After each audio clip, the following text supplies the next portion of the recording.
Diversity definitely does. Certainly in terms of gender balance, it's incredibly beneficial. So we have men and women that work at St. John House, the men's shelter, Grace House, which is a female-only space for a number of reasons. But overall, the diversity of your workforce, diversity of population, diversity of a number of areas, I think fundamentally makes for a stronger society, a stronger business culture, stronger in a number of ways. Absolutely, without question. There's never been an instance that I can think of. My profession really overall is a professional administrator for nonprofits, and I've never ever encountered in the 30 years that I've been in the business that I've never encountered something where diversity is not encouraged, or someone is not encouraged because they're a woman, or because they're transgender, or because they're Afro-Canadian, or because they're Indigenous or Syrian, or whatever the case may be. You're encouraged to enter into this profession, to become a professional administrator, if you have the skill set, the mindset, and the abilities to do so.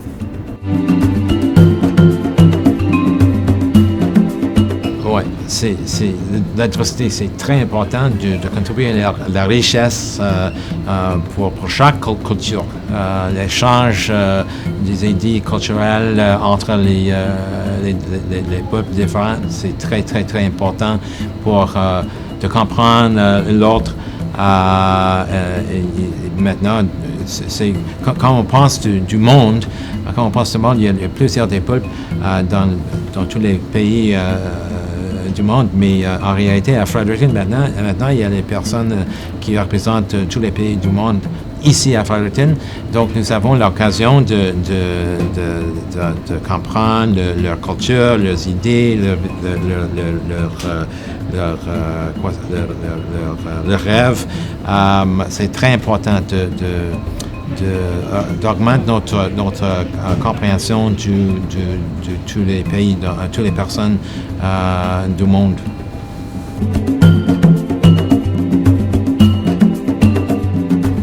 Je pense que la diversité est acceptée, mais je crois que les gens ne sont pas toujours confortables ou savent toujours quoi faire.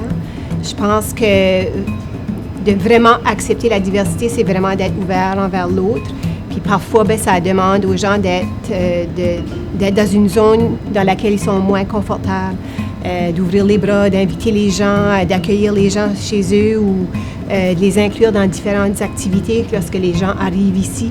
Je pense que c'est là. Je ne crois pas que c'est un manque de vouloir ou qu'on ne croit pas que c'est important d'accueillir l'immigration, mais je pense que c'est plus, on ne sait pas trop comment, puis on est un peu mal à l'aise, là.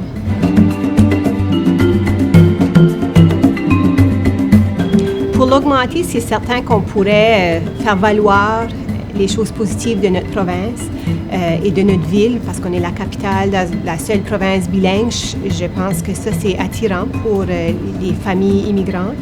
Mais je pense qu'on doit être meilleur à faire valoir ce qui se passe de bien puis qu'est-ce qu'il y a de beau ici. On manque beaucoup d'employés. On a l'avantage à dire que l'emploi est possible. C'est une belle place pour fonder une famille. Et, on a beaucoup encore de nature. La province est encore très pure dans le sens qu'il y a encore beaucoup de forêts. On a beaucoup de cours d'eau. Il y a plein de belles choses positives au Nouveau-Brunswick, mais je pense que attirer les gens ici, c'est une chose, mais c'est comment les garder ici une fois qu'ils sont ici, parce que souvent les gens sont déçus quand ils réalisent comment petit que c'est, puis ils veulent aller vers des plus grands centres comme Montréal ou Vancouver ou Toronto. Mais c'est une fois qu'ils sont ici, si je retourne à la première question que vous avez parlé, si on était meilleur à inclure les gens, les inviter chez nous, les inclure dans des activités, être plus proactifs pour les engager, peut-être qu'on les retiendrait davantage.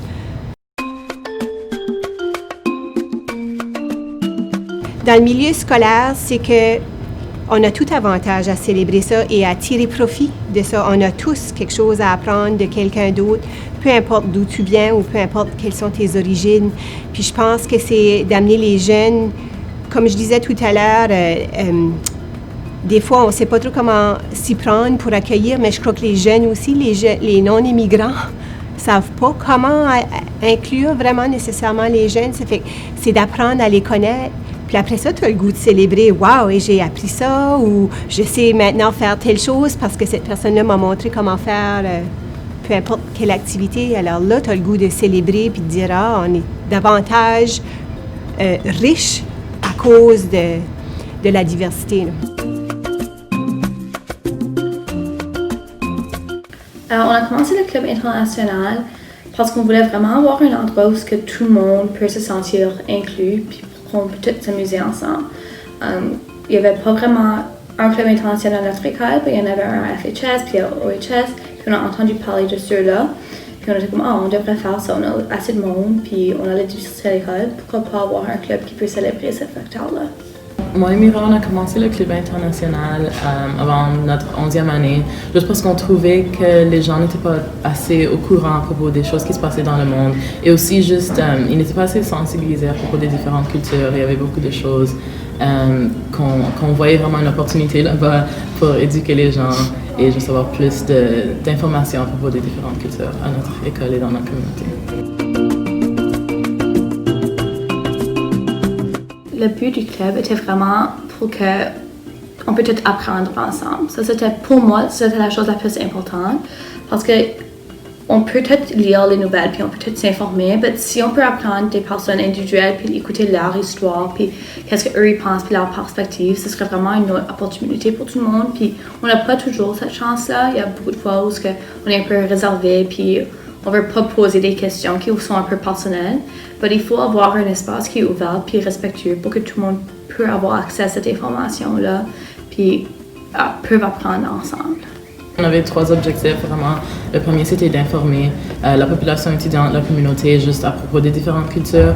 Il y avait aussi de sensibiliser les gens par rapport aux enjeux mondiaux et les choses que les gens sont en train de faire face avec aujourd'hui ou dans l'histoire. Et le troisième, c'était de célébrer. On est vraiment chanceux d'avoir une grande richesse culturelle à Fredericton, so yeah.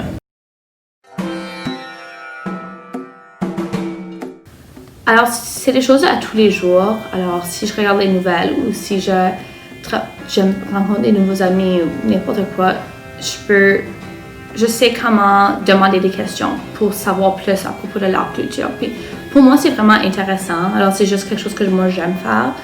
Puis, avoir un endroit où j'ai pu apprendre comment poser ces questions-là, puis comment y parler, puis partager mon propre expérience, puis développer ma perspective, ça m'a apporté à faire plus de ça en études secondaires. La diversité a sûrement enrichi mon expérience tout au long de ma vie et surtout dans mon expérience postsecondaire, juste à travers les amis que j'ai faits qui viennent de partout autour du monde. C'est une façon vraiment de grandir en tant que personne et de réaliser que le monde est beaucoup plus grand qu'on le pense, surtout quand on reste dans nos endroits sans partir et sans découvrir le monde. Alors, c'est juste une façon d'apprendre beaucoup plus sur les autres et sur nous-mêmes.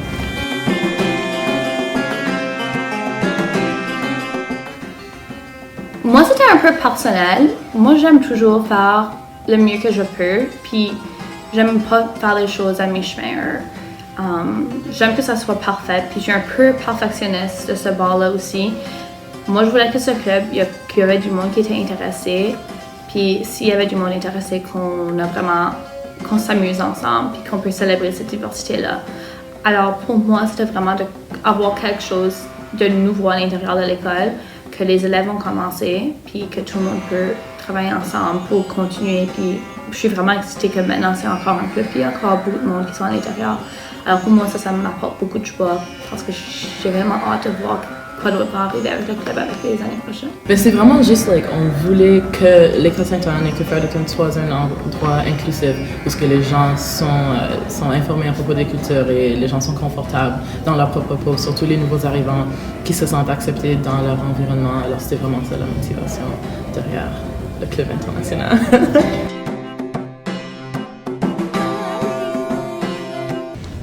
Moi personnellement, j'ai décidé de joindre le club parce que non seulement est-ce qu'on organise des belles activités en tant que communauté, en tant qu'école, mais on peut vraiment apprendre et comprendre les enjeux mondiaux.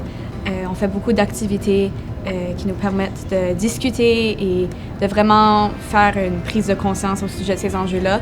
et aussi essayer de discuter des solutions, discuter de l'actualité aussi. Donc, c'est quand même très intéressant et aussi on peut organiser plusieurs activités. Moi, j'avais été à la soirée internationale les 2 années d'avant de joindre le club, puis j'avais comme vraiment aimé l'événement et ça me tenait à cœur d'y participer. Et j'avais été impliquée avec l'association multiculturelle auparavant, donc toute la communauté culturelle de diversité et tout qu'il y a dans Fredericton. J'avais envie de participer à démontrer cette belle culture et diversité. Ben, quand on faisait des pancartes avec des faits pour la semaine de la diversité et du respect, j'ai appris que le croissant n'est pas français, mais il est autrichien. Moi, j'ai été surprise d'apprendre que la Thaïlande était le seul pays asiatique qui a été colonisé par l'Europe.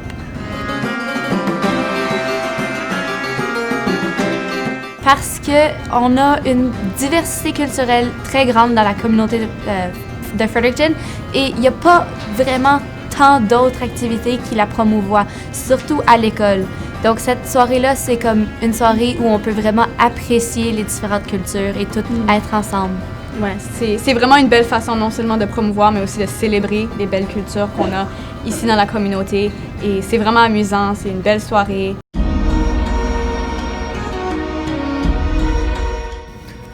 Yes, the answer would be certainly. I think there's always challenges in different communities and such, but I think more and more people are not only finding an acceptance, but also finding the opportunity to learn from each other in a way that enriches their community and their society.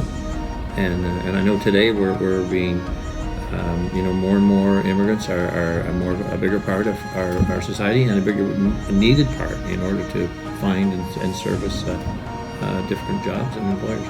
So it's becoming more of a reality, I think, than ever before.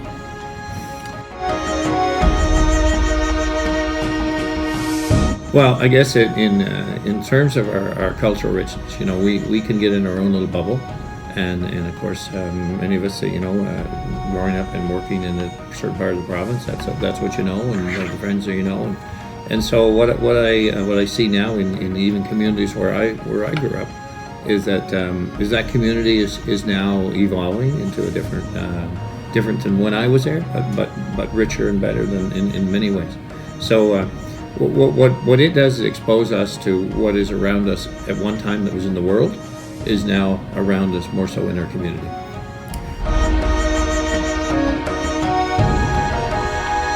I'd like to think in any area the education is certainly as open or more open than any. I can understand though that some of the curriculum may be seen as not as receptive or understanding. Probably the biggest challenge in schools would be if someone comes from a different country and they're by themselves. It can be hard to break into the school groups. And I think schools have to be very conscious of that so that they quickly become integrated into the team. And I talk about a team, whether it's a class team or sports team or any team. But I do think today, if I was to think back many years ago, it was probably likely more difficult than it is today. Because today I think people reach out quicker. I think whether it be through the connections in social media that we're just more exposed to people around the world. So when someone shows up from the other part of the world, it's like I already know you.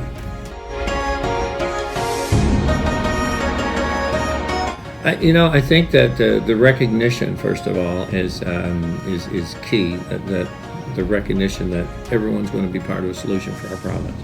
And for me, my biggest opportunity is I really look at everyone as being an equal contributor. So I look beyond whatever the past connections were with whatever country. It's like you're here now, and how do we benefit from you being here, and you benefit from being here.